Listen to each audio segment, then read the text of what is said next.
এখন কোকোর ভাত মাখছি।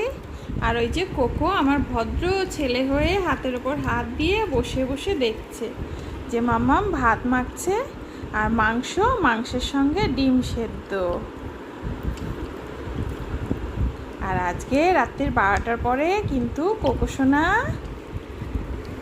3 বছর পূর্ণ হয়ে যাচ্ছে। কোকো সোনা,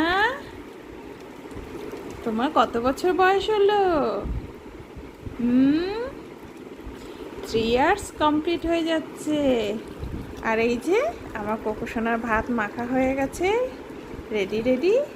কুসুম দিয়ে ডিমে চটকে চটকে মেখেছি। এবার আমার কোকো সোনা খাবে। তুমি খাবে? উঠে এসো, ওঠো, বসো, দিচ্ছি, নাও খাও। সোনা ছেলে আমার, খেয়ে নাও। তুমি খাও, আমি তোমার মুখ মাছানো কাপড়টা নিয়ে আসি। এই যে দেখো সোনা চাকুম চুকুম করে এবার খেয়ে নেবে।